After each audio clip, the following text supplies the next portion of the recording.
கேப்பியா கேப்பியா கேப்பியா கேட்க சொன்னா ஏன் ஒரு பெரிய ஒரு போட்டு அடிச்சிட்டு இருக்கா? யாரா பெரியவா? இவர்தானா? இவன் வயசுல பெரியவனா? அப்புறம் என்ன கேள்வி கேட்டான் தெரியுமாமா? நானே மன உளைச்சல்ல என்ன பண்றேன்னு தெரியாம நான் வந்துகிட்டு இருக்கேன். என்ன பிடிச்சி நிறுத்தி 31 வயசு ஆக போகுது, எப்போ நீ கல்யாணம் பண்ண போற, கல்யாண சோறு போட போற, அது அது உனக்கு என்ன, உனக்கு முக்கியமா? எனக்கு ஆகுதா நீ கேட்கற? இவன் மட்டும் இல்ல, ஊர்ல நிறைய பேர் இருக்கானுங்க. அந்த பாரு, அந்த வளைவுல பாரு 4 பேர் உட்காந்துருக்கானுங்க. ஏன்னா வயசு உனக்கு என்னடா 31 ஆகி போச்சு, 32 ஆகி போச்சு, எப்போ கல்யாணம் பண்ண போற, எப்போ கல்யாண சோறு போட போற அப்படின்னு அங்க கேட்கறானு. இப்படி இந்த பக்கம் போனா தண்ணி பிடிச்சிக்கிட்டு இருக்க ஒரு 4 அக்காங்க, அவங்க கேட்கறாங்க என்னடா எப்படா கல்யாண சோறு, இவங்களுக்கு சோறு போறதுக்குலாம் நான் கல்யாணம் பண்ணுமா?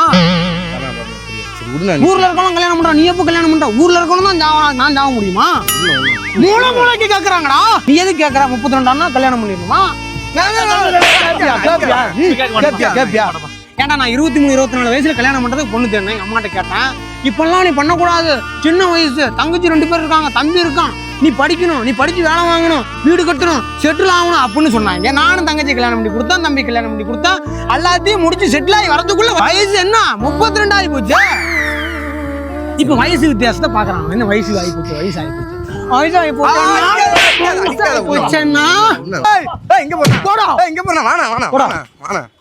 எல்லாம் பாக்குறாங்க, எல்லாம் பாக்கட்டும். எவனுமே வந்து இனிமே அந்த கேள்வி கேட்க கூடாது. சிரினா சிரிச்சாதான் நல்லா இருப்பா. எப்பயுமே சிரிச்சுக்கிட்டே இருப்பேன். அப்படி சிரினா அப்பதான் ஜாலியா இருக்கு. நானும் நிறைய ஏன்டா சிரிச்சாதான் அழகா இருப்பானா? ஏன்டா இப்படி? சரி உண்ணா அது உண்ணா. அப்புறம் இது என்ன? அப்புறம் என்ன?